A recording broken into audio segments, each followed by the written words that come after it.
Question क्या देखिए, A B C D is a convex coordinator. ये बड़ा इंपॉर्टेंट वर्ड है कॉन्वेक्स, क्योंकि कॉन्वेक्स या कॉन्केव हो सकता है। तो कॉन्वेक्स बोला है, इसका मतलब each angle less than 180 degree. बस यही याद रखना, कॉन्केव बोला होता तो one angle greater than 180 degree. तो अभी बोला है कॉन्वेक्स, तो इसका मतलब है कि जो भी कोऑर्डिनेटर बना होगा उसका कोई भी एंगल जो है वो 180 डिग्री से कम होगा, याद रखिएगा, लेस देन 180। इसका मतलब ये हुआ कि इस क्वेश्चन में आपको बोला है sec a इक्वल टू -5/4। इसका मतलब सेकंड क्वाड्रेंट में होगा sec, क्योंकि निगेटिव है और हो भी सकता 180 से कम है।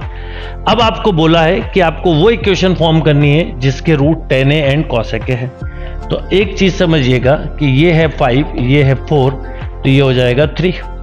तो इसका मतलब tan a की तो वैल्यू जो होगी वो होगी -3/4, बट cosec a की जो वैल्यू होगी वो होगी 5/3 एंड पॉजिटिव होगी, बिकॉज ये वर्ड बड़ा इंपॉर्टेंट था यहां पर, कॉन्वेक्स।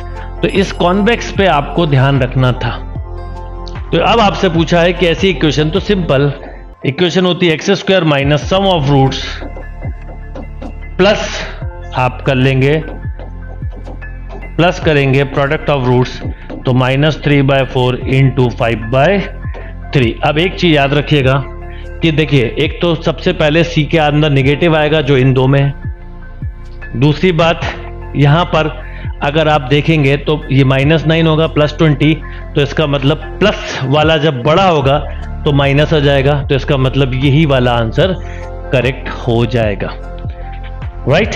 तो आप ऐसा लिखेंगे x² minus -9 + 20/12 and this is -15/12 equal to 0। तो करेक्ट आंसर हुआ x², 12x² - 11x - 15 equal to 0। इस क्वेश्चन की यहां पर थी।